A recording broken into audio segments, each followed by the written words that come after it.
Hello students, तो आज हम चलते हैं एक्सरसाइज 4.2 के पार्ट 2 के तरफ, जिसमें हम कुछ वर्ड प्रॉब्लम्स देखेंगे। इन वर्ड्स प्रॉब्लम के लिए हम आपको एक इक्वेशन तक बना के देंगे और उसके बाद सॉल्यूशन ठीक वैसे ही करना है जैसे कि आपको एक्सरसाइज 4.2 के पार्ट 1 में सिखाया गया है। चलिए तो स्टार्ट करते हैं। अब आपके एनसीईआरटी की बुक का एग्जाम्पल नंबर 6 जो कि आपकी स्क्रीन पर दिखाई दे रहा है, इसमें लिया है कि find the dimensions of the prayer hall discussed in section 4.1। Hindi में लिखा है अनुच्छेद 4.1 में दिए गए प्रार्थना कक्ष की विमाएँ ज्ञात करना है। अच्छा, ये विमाएँ क्या होती है? Basically length and breadth. Because यहाँ पे हॉल बोला गया, तो हॉल के लिए हम क्या बोलेंगे, उसकी कुछ लेंथ होगी और उसकी कुछ ब्रेड्थ होगी, राइट। उसकी कुछ लंबाई होगी, उसकी कुछ चौड़ाई होगी। चलिए देखते हैं हम सेक्शन 4.1 में क्या दिया हुआ है। अब वहाँ पे 4.1 में हमको एक बॉक्स दिया हुआ है, रेक्टेंगुलर शेप का है, ये आयत शेप का है और ये एक हॉल है बेसिकली, जिसमें दिखाया गया कि जो उसकी ब्रेड्थ है यानी कि चौड़ाई को x माना गया है एंड लेंथ जो है उस ब्रेड्थ का ट्वाइस एंड वन मोर ज़्यादा है। वन मोर यानी कि एक ज़्यादा, यानी कि 2x + 1 उसकी लेंथ है। और पूरा उस रेक्टेंगुलर बॉक्स का जो एरिया दिया हुआ है स्टूडेंट्स, वो दिया हुआ है 300 स्क्वायर मीटर। ओके स्टूडेंट्स, तो बेसिकली हमको इसका लेंथ एंड ब्रेड्थ फाइंड करना है। तो इसके लिए वहीं पे आप नीचे देख पा रहे हैं कि एरिया ऑफ हॉल क्या है, होता है फॉर्मूला। यानी कि एरिया ऑफ हॉल का मतलब क्या होगा? Area of rectangle. एरिया मतलब क्षेत्रफल होता है हिंदी में। ओके स्टूडेंट्स, सो जो एरिया ऑफ रेक्टेंगुलर हॉल होगा वो होगा लेंथ इनटू ब्रेड्थ। हिंदी में है आयत का क्षेत्रफल बराबर लंबाई गुणित चौड़ाई। ओके, तो यहाँ पे वही किया गया है, area of the hall is equal to length into breadth. तो लेंथ क्या है उसकी 2x + 1 इनटू x किया गया है। तो अब एरिया ऑफ हॉल के नीचे हम क्या लिखेंगे स्टूडेंट्स? 300 और बाकी वो x इंटू 2x + 1 को सॉल्व करने पे हमको इक्वेशन मिलेगा 2x स्क्वायर, जैसे हम इंटू करेंगे x का इंटू 2x और 2x स्क्वायर + 1 इंटू x यानी कि x इज इक्वल टू 300। अब 300 को ट्रांसपोज करेंगे तो ये जाएगा 2x square plus x minus 300 is equal to 0। Okay students, अब इसमें सॉल्यूशन में दिखाया गया है कि इस इक्वेशन से हम first number and last number का इंटू करके बीच वाले टर्म को मिडिल टर्म में स्प्लिट करते हैं। तो ये आपको आता है, मैं ये आपको एक्सप्लेन नहीं करने के लिए आया हूँ, but the point is here कि इसको सॉल्व करने पे आपको दो आंसर्स मिल रहे हैं। x - 12 ब्रैकेट मिल रहा है एक, और एक मिल रहा है 2x + 25 इज इक्वल टू 0।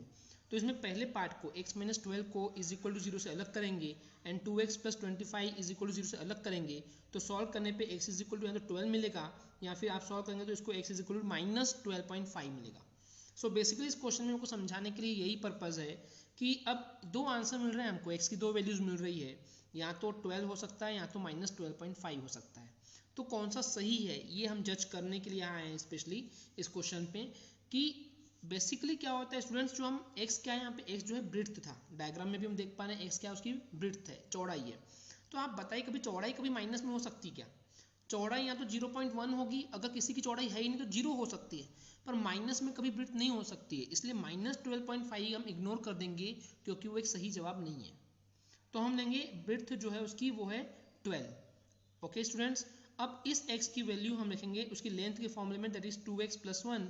इसको सॉल्व करने पे हमको मिल जाएगा 25 मीटर। ओके स्टूडेंट्स, तो बेसिकली मैं इस क्वेश्चन के जरिए आपको ये बताना चाह रहा था कि निगेटिव वैल्यूज़ को आपको अवॉइड करना है अगर उस केस में वो फिट नहीं हो रहा है तो। ओके स्टूडेंट्स, चलिए बढ़ते हैं हम एक्सरसाइज से क्वेश्चन नंबर 2 के तरफ। एक्सरसाइज 4.2 का क्वेश्चन नंबर 2 में दिया है students, solve the problems given in example 1, यानी कि उदाहरण 1 में दी गई समस्याओं को हल कीजिए। चलिए स्टूडेंट्स इसको देखते हैं किस तरीके से हम कर रहे हैं। इस एग्जाम्पल में बोला गया है represent the following situation mathematically. John and Jeevanti together, John और जीवंती दोनों मिल करके, दोनों के पास 45 मार्बल्स, ओके 45 कंचे जो गोलियां होती है वो है दोनों के पास मिला करके। तो both of them lost 5 marbles each, दोनों ने अपने 5-5 मार्बल्स गुम कर दिए, खो दिए हैं।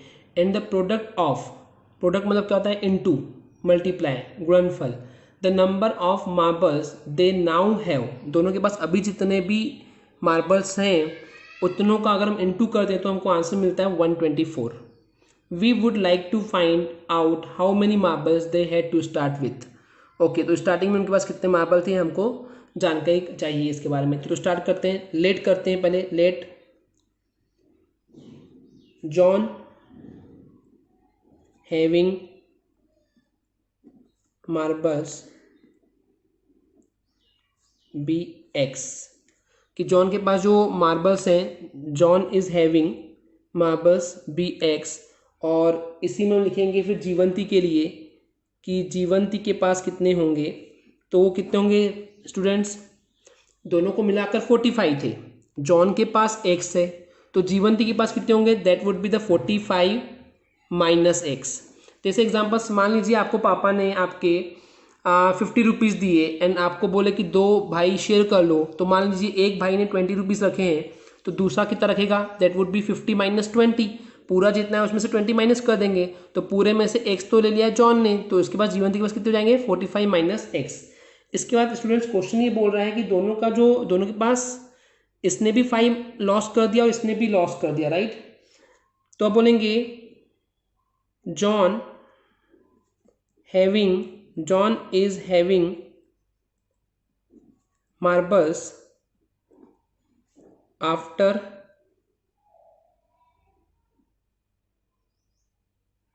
lost 5 marbles। तो जब 5 मार्बल्स ने लॉस कर दिया है तो उसके पास कितना हो जाएगा X माइनस 5, जितने भी थे उसके पास उसमें से -5 कर देंगे। ऐसे ही हम बात करेंगे जीवंती की, तो जीवंती के पास कितने होंगे, that would be 45 minus X थे उसके पास, उसमें से -5 कर देंगे तो कितने हो जाएंगे, 45 में से -5 करेंगे तो 40 माइनस X। अब जितने ये उनके पास बचे हुए हैं इन दोनों का अगर हम इंटू करते हैं, ओके, तो इंटू करेंगे तो क्या हो जाएगा, इंटू करने पर that would be x minus 5 into 40 minus X, into करने में कितना होता है students, that would be 124। Solve करते हैं इसको, तो इसमें आपको सॉल्व करना आता है कि इसका इंटू इससे भी होगा, फिर इसका इंटू इससे भी होगा, देन फिर -5 का होता है, तो करते हैं x इंटू 40, हो जाएगा 40x, फिर minus x into x square, then 40 into 5 200, 4 5 is 20, right, okay, then minus minus plus 5x हो जाएगा, right, 5 into x that is 5x is equal to 124। आगे सॉल्व करते हैं तो अब क्या होगा, ये 40x रहेगा, 40x में +5 कर दीजिए, कितना हो जाएगा 5x, 45x, then minus x square, then -200 is equal to 124।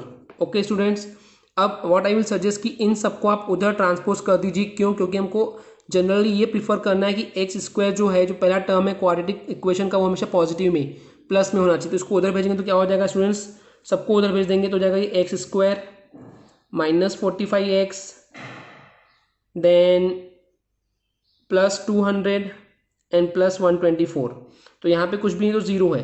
तो बेसिकली इस पूरे इक्वेशन को स्टूडेंट्स क्या कर सकते हैं, हम इसको लेफ्ट साइड लिख देंगे, इसको राइट साइड, क्योंकि हमको पता है कि क्वाड्रेटिक इक्वेशन का जो स्टैंडर्ड फॉर्म होता है वो x square plus b x plus c is equal 0 होता है, तो इसको हम लिख देंगे x square minus 45x and 200 plus 124 कर देंगे तो हो जाएगा 324 इज इक्वल टू 0। तो ये हमारा आंसर आ गया स्टूडेंट्स, ओके, तो यही हमको चाहिए था। ओके स्टूडेंट्स, तो जिस तरीके से आप देख रहे हैं कि यहाँ पे हमको इक्वेशन मिल गया है, इसके आगे सिंपली आपको वैसे ही सॉल्व करना है जैसे कि आपको पिछली वीडियो में इट मींस एक्सरसाइज 4.2 के पार्ट 1 में सिखाया गया है। I hope everything is clear. अगर आपको कोई डाउट है तो आप अपने कमेंट के जरिए अपने डाउट्स पूछ सकते हैं, आपको आंसर दिया जाएगा। ओके स्टूडेंट्स, चलिए इसका पार्ट 2 भी है वो देखते हैं। ओके स्टूडेंट्स, एग्जाम्पल नंबर 2 ये बोल रहा है अ कॉटेज इंडस्ट्री, एक कुटीर उद्योग, छोटा उद्योग है, एक कॉटेज इंडस्ट्री है जो प्रोड्यूस करती है certain number of toys in a day, कुछ निश्चित खिलौने हैं जो एक दिन में बनाते हैं। The cost of production of each toy, हर एक टॉय की जो प्रोडक्शन कॉस्ट है, जो कीमत है उसको बनाने में जितनी लगी है, okay, found to be 55 minus the number of toys production in a day, तो 55 में से माइनस करेंगे जितने उस दिन प्रोडक्शन हुए थे, ओके, 55 में से एक दिन का घटाने पर, ओके। आगे क्या बोल रहा है, ऑन अ पर्टिकुलर डे, उस एक पर्टिकुलर दिन पर the total cost of production was ₹750, एक दिन में जितने भी खिलौने बने उसकी पूरी कीमत कितनी थी, 750 रुपये, 750 rupees. We would like to find out the number of toys produce on that day. Okay students, तो चलिए इसको सॉल्यूशन स्टार्ट करते हैं। पहले मानेंगे लेट करते हैं इसको, late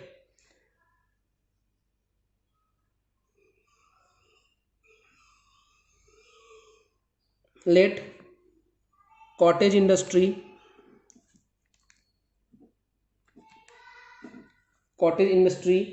produces number of toys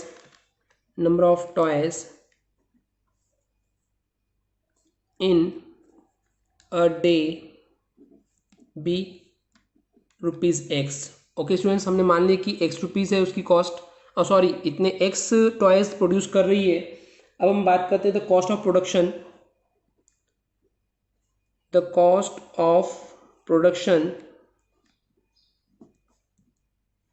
of a toy, एक खिलौने की कीमत कितनी है, तो उसने बताया था 55 माइनस जितने वो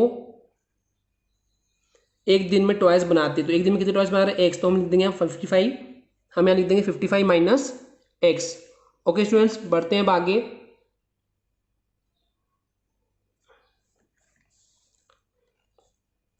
देखते हैं क्वेश्चन में ये बोल रहा है कि टोटल कॉस्ट कितनी है। ओके, तो टोटल कॉस्ट कितनी होती है generally, total cost of a day, तो वो कितनी होगी स्टूडेंट्स आप बताइए। जैसे मान लीजिए एक पेन की कॉस्ट ₹2 है और अगर आप 5 पेन खरीद रहे हैं तो टोटल कॉस्ट कितनी होगी 2 × 5। ऐसे हम यहाँ करेंगे, हमारे पास X नंबर ऑफ टॉयज है और एक टॉय की कीमत इतनी है, तो टोटल कॉस्ट कितनी हो जाएगी, तो दोनों को इंटू कर देंगे, तो X × 55 माइनस X और इक्वल टू में टोटल कितनी कॉस्ट दी है, क्वेश्चन में दी हुई है ₹750। सॉल्व करते हैं, 55 × X हो जाएगा 55X minus X² is equal to 750। अब मैं इन दोनों को उधर ट्रांसपोज करूंगा, इन दोनों को उधर इसलिए कर रहा हूं क्योंकि X² मेरे को पॉजिटिव चाहिए। ओके स्टूडेंट्स, तो अब हम इसको उधर ट्रांसपोज करेंगे, तो ये हो जाएगा X² minus 55X plus 750 is equal to 0। So basically मैं इसको लिख सकता हूँ X² minus 55X plus 750 is equal to 0। यही हमारा आंसर है स्टूडेंट्स। ओके स्टूडेंट्स, तो जिस तरीके से आप देख रहे हैं कि यहाँ पे हमको इक्वेशन मिल गया है, इसके आगे सिंपली आपको वैसे ही सॉल्व करना है जैसे कि आपको पिछली वीडियो में इट मीन्स एक्सरसाइज 4.2 के पार्ट 1 में सिखाया गया है। I hope everything is clear. अगर आपको कोई डाउट है तो आप अपने कमेंट के जरिए अपने डाउट्स पूछ सकते हैं, आपको आंसर दिया जाएगा। आपका क्वेश्चन नंबर 3 है, find 2 numbers whose sum is 27 and product is 182। Sum मतलब ऐसे दो नंबर आपको निकालना है जिनको सम यानी प्लस करने पर 27 मिले, जिनका योग 27 है, और जिनका प्रोडक्ट जो है यानी इनटू करने पे आपको मिलना चाहिए स्टूडेंट्स 182। तो चलिए इसको स्टार्ट करते हैं। लेट से, let first number be x. तो हमने माने कि पहला नंबर जो है वो एक्स है, तो स्टूडेंट्स आप बताइए जब तक मैं लिख रहा हूं सेकेंड नंबर क्या होगा। सेकेंड नंबर जो होगा स्टूडेंट्स आप सोचिए, अगर दो नंबर को प्लस करने पे 27 मिल रहा है, ओके, उसमें से एक एक्स है, तो दूसरा क्या होगा, हमने पिछले क्वेश्चन में भी समझे थे इस कंसेप्ट को, वो होगा 27 माइनस एक्स। ओके स्टूडेंट्स, हमने पिछली बार एग्जांपल दिए थे कि आपके पापा ने सपोज आपको 50 रुपीज़ दिए हैं, आप दो भाई है, पापा ने बोले आप डिवाइड कर लो, तो एक अगर भाई ने 20 रुपीज़ रखे हैं तो दूसरा कितना रखेगा, तो पापा ने जितने टोटल दिए थे 50 उसमें से -20 करने पे हमको 30 मिलेगा, तो दूसरे भाई को 30 मिलता है। वैसे ही यहाँ पे हो रहा है कि अगर हमने फर्स्ट नंबर हमने एक्स माने हैं और दो नंबर को प्लस करने पे 27 आ रहा है, तो दूसरा नंबर जो होगा वो 27 माइनस एक्स होगा। तो इसके अनुसार जो क्वेश्चन में कंडीशन दिया हुआ है प्रोडक्ट बोला है, यानी इन दोनों नंबर को इनटू करने पे स्टूडेंट्स हमको बेसिकली क्या मिलना चाहिए, दैट इज 182। ओके चलिए सॉल्व करते हैं। x into 27 minus x is equal to 182। Okay, Hindi में भी यही दिया है कि दोनों नंबरों का गुणनफल गुणा करने पे इतना 182 आएगा। चलिए स्टार्ट करते हैं, सॉल्व करना है इसको। तो x इंटू 27 हो जाएगा 27x माइनस x इंटू हो जाएगा x, तो x² is equal to 182। Okay students, हमको पता है कि क्वाड्रेटिक इक्वेशन का जो x² टर्म है वो पॉजिटिव होना चाहिए, तो इसको उधर ट्रांसपोज कर देंगे, तो हम लिखेंगे x², ये उधर जाएगा तो -27x and plus 182 is equal to basically 0 हो जाएगा। ओके स्टूडेंट्स, तो इसको हम इस तरीके से बेसिकली लिख सकते हैं इस वाले पार्ट को लेफ्ट साइड कर देते हैं, तो हो जाएगा ये x² minus 27x plus 182 is equal to 0। तो ये आपको एक इक्वेशन मिल गया स्टूडेंट्स, इसको सॉल्व करेंगे एंड जो भी x की वैल्यू आएगी तो वो आपका बेसिकली आंसर होगा। Okay students, I hope everything is clear for this question. बढ़ते हैं नेक्स्ट क्वेश्चन की तरफ, जो कि क्वेश्चन नंबर है आपका 4। क्वेश्चन 4 में बोला गया है find 2 consecutive positive integers. Okay, दो कॉन्जिक्यूटिव पॉजिटिव इंटीजर आपको निकालना है जिन दोनों का सम ऑफ हुज स्क्वायर इज 365 दिया हुआ है। ओके, ये एक सेंटेंस आपको जो है थोड़ा टफ गया होगा, इसको हम लिखेंगे तो आपको इजी कराएंगे। हिंदी में लिखा है दो क्रमागत जो लगातार नंबर आते हैं। लगातार नंबर हमने आपके पिछले क्वेश्चन में समझाए थे कि जैसे 2 है तो 2 के बाद आता है 3, 10 है तो फिर 11, 20 है तो 21, यानी कि लगातार दोनों जो क्वेश्चन हैं वो सेम आने चाहिए। ओके स्टूडेंट्स, तो बेसिकली यहाँ पे हम स्टार्ट करते हैं क्वेश्चन को। मान लेते हैं पहले let the first positive integer be x मान रहे हैं, तो लेट द फर्स्ट, मैं फर्स्ट लिखना भूल गया, तो फिर सेकेंड जो पॉजिटिव इंटीजर होगा स्टूडेंट्स वो क्या हो जाएगा x + 1। क्यों? क्योंकि दोनों लगातार है। अगर पहला 2 है तो उसके बाद का नंबर 2 + 1 से हमको 3 मिलेगा। ओके स्टूडेंट्स, तो अब हम यहाँ क्या देख रहे हैं, दो पॉजिटिव इंटीजर है। अब कंडीशन क्या दी है, बहुत आराम से उसको पढ़ेंगे।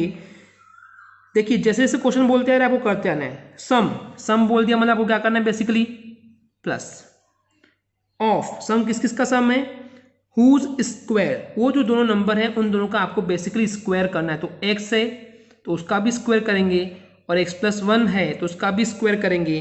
तो इज यानी होता है equal to, that is 365। Okay, Hindi वर्ग क्या लिखा हुआ है, जिनके वर्ग, तो ये दोनों वर्ग है, वर्गों का योग यानी प्लस करने पे हमको कितना मिल रहा है students, that is 365। Okay students, तो चलिए इस इक्वेशन को सॉल्व करते हैं अब हम। तो क्या होगा सॉल्व करने पे, ये हो जाएगा x² का x² ही होगा, प्लस ये a + b का होल स्क्वायर क्या होता है, a² + b² + 2ab। तो a² + b² यानी कि 1 का स्क्वायर तो 1 ही होगा, प्लस 2 × a क्या है यहाँ पे x है और b क्या है हमारे लिए 1 है, इक्वल टू 365। ओके स्टूडेंट्स, बढ़ते हैं आगे। x² + x² होता है 2x² प्लस 1 तो 1 ही रहेगा, एंड देन 2 1 ज़ा 2 तो 2x और 365 इधर आ जाएगा तो -365 इज इक्वल टू बच जाएगा उधर 0। तो ये हो जाएगा 2x² and plus 2x and 1 -365 हो जाएगा -364 इज इक्वल टू 0। तो ये है आज का इक्वेशन स्टूडेंट्स इस क्वेश्चन के लिए। ओके स्टूडेंट्स, इसको थोड़ा सा और ज़्यादा सिंपल कर देंगे। 2 कॉमन निकल रहा है तो लग गया इसमें से 2 कॉमन बाहर निकाल देंगे एंड उसका फिर सिंपलेस्ट फॉर्म लिखेंगे, फिर आगे आप सॉल्व कर सकते हैं। बढ़ते हैं हमारे नेक्स्ट क्वेश्चन की तरफ, which is your question number 5। Question number 5 में क्या बोला गया है, जो एल्टीट्यूड है एक राइट ट्राइंगल, तो सबसे पहले राइट ट्राइंगल बना लेते हैं। ओके, सपोज करते हैं हम एक राइट ट्राइंगल बना रहे हैं। ओके स्टूडेंट्स, तो हमको दिख रहा है कि 90 डिग्री बन रहा है, मतलब कि राइट ट्राइंगल है। राइट ट्राइंगल मतलब हिंदी में बोलते हैं समकोण त्रिभुज। तो इसमें क्वेश्चन क्या बोला गया है, तो स्टूडेंट्स इसमें क्या बोला गया क्वेश्चन में कि एल्टीट्यूड यानी कि जो ये ऊंचाई है, जो उसकी हाइट है वो 7 सेंटीमीटर कम है उसके बेस से, उसके आधार से कम है, मतलब कि ये बड़ी है और ये छोटी है बेसिकली। ओके, और क्या दिया है, इफ द हाइपोटेनियस, हाइपोटेनियस मतलब कि ये कर्ण कितना दिया है 13 सेंटीमीटर। ओके स्टूडेंट्स, तो इस टाइप से कुछ दिया हुआ है, तो मेरे को इसका बेस पता नहीं है, तो मैं क्या मान लूंगा, बेस को पहले 1 सेंटीमीटर मान लूंगा। ओके स्टूडेंट्स, तो इसकी हाइट कितनी हो जाएगी, एल्टीट्यूड कितनी हो जाएगी, दैट वुड बी x - 7। क्यों 7 की माइनस, क्योंकि क्वेश्चन में साफ साफ बोला है कि उसकी हाइट है, जो एल्टीट्यूड है, जो ऊंचाई है, वो उसके बेस से 7 सेंटीमीटर कम है। ओके स्टूडेंट्स, तो चलिए इसके लिए स्टार्ट करते हैं सॉल्यूशन। तो पहले स्टार्ट करेंगे लेट से। Let the base of right triangle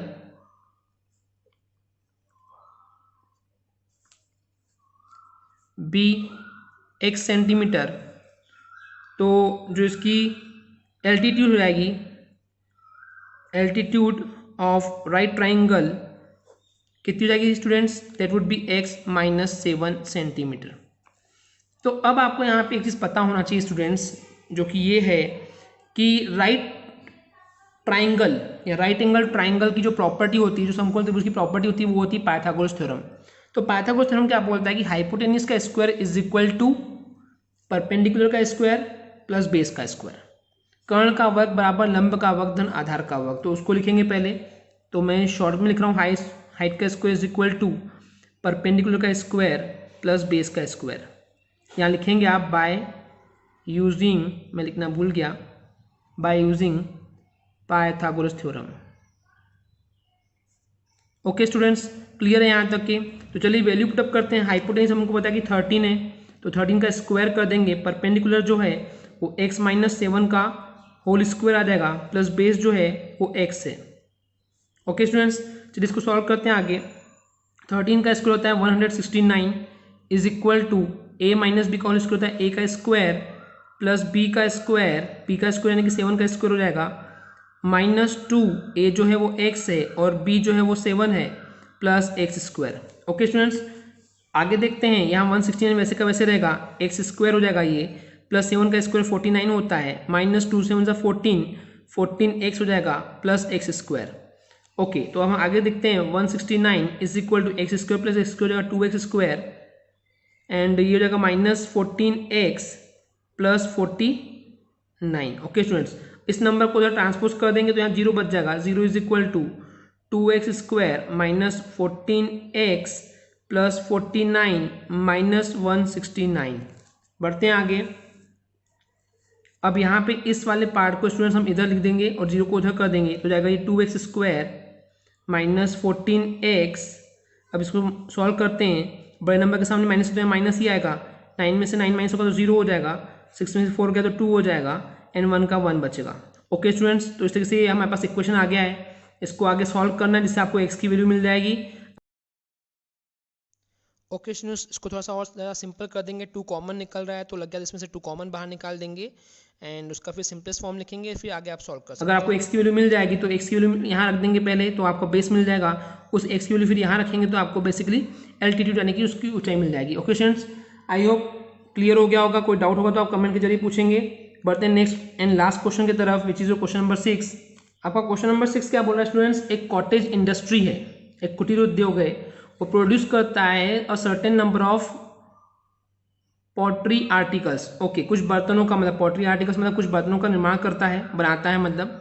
तो इट वाज ऑब्जर्व, ये देखा गया कि एक पर्टिकुलर दिन में, एक डे पे, जो cost of production each article, जो हर एक आर्टिकल, जो मान लो एक जो बर्तन बना रहे हैं, एक बर्तन की कीमत जो है वो 3 ज़्यादा है twice the number of articles produce on that day, कि उस दिन जितने भी वो बर्तन बने हैं उसके 2 गुने से, 2 इंटू ट्वाइस यानी 2 इंटू से 3 मोर यानी 3 प्लस है, तो जो टोटल कॉस्ट है प्रोडक्शन की उस दिन पे वो 90 रुपीज़ है। ओके स्टूडेंट्स, वैसे इस टाइप का हमने सेम क्वेश्चन देख चुके हैं पहले भी। चलिए फिर भी इसको सॉल्व करते हैं। Find the number of articles produced and the cost of each article. चलिए इसको स्टार्ट करते हैं लेट से। Let number of pottery articles produced in a day be x. Okay students, and हर एक की प्राइस कितनी बोला है उसने, देखते हैं। Cost of each article is, question में बोला है 3 मोर यानी कि 3 मोर यानी कि +3 ट्वाइस यानी कि 2 into the number of article produced that day यानी कि एक्स। सो बेसिकली हो जाएगा 2x + 3। ओके स्टूडेंट्स, अब हमको ये एक आर्टिकल की प्राइस हुई, हमको ये बोल रहा है कि उस दिन जितने भी आर्टिकल्स का प्रोडक्शन हुआ है उसकी टोटल कॉस्ट कितनी है। तो टोटल कॉस्ट का फॉर्मूला होता है students, total cost is equal to number of articles into cost of 1 article. Okay students, ये हमको पता है पहले से, ये हमने एक लास्ट टाइम भी एक एग्जांपल देकर समझाए थे आपको कि अगर एक पेन की प्राइस 2 रुपीज़ है, 2 रुपीज़ है और आप 5 खरीदते हैं, ओके, तो टोटल कॉस्ट कितनी हो जाएगी, दैट इज 2 इंटू 5 करते हैं, तो हमने यहाँ पे नंबर ऑफ आर्टिकल जो खरीद रहे हैं दैट इज 5 पेन्स एंड एक की पेन की प्राइस जो है वो 2 है, तो 2 5 10 हो जाएगा। बेसिकली टोटल कॉस्ट ऐसे निकालते हैं। तो टोटल कॉस्ट क्वेश्चन में दी हुई है that is 90 rupees. Number of articles हमने बताया है एक्स माने हैं एंड जो कॉस्ट ऑफ 1 आर्टिकल है वो है 2x + 3। ओके स्टूडेंट्स, सॉल्व करते हैं इसको। 90 is equal to x into 2 हो जाएगा 2x square plus 3 into x हो जाएगा 3x। इसको उधर ट्रांसपोज कर देंगे स्टूडेंट्स तो हो जाएगा 2x square plus 3x minus 90 is equal to 0। तो इसको इस तरीके से लिख देंगे हम, 2x square plus 3x minus 90 is equal to 0। Okay students, तो ये हो गया आपके लिए इक्वेशन बेसिकली। तो अब इसके आगे आपको सॉल्व करना आता है। I hope everything is clear. ये थी हमारी एक्सरसाइज 4.2 कोई भी किसी भी प्रकार का डाउट आए स्टूडेंट्स तो आप डेफिनेटली कमेंट के जरिए, यहाँ हमारा फेसबुक पे एक पेज है PNT कोचिंग क्लासेस नाम से, आप वहाँ पे अपने डाउट पूछ सकते हैं, आपके सारे डाउट्स के आंसर वहाँ दिए जाते हैं। ओके स्टूडेंट्स, तो मिलते हैं नेक्स्ट लेक्चर के साथ, आज के लिए इतना ही, थैंक यू।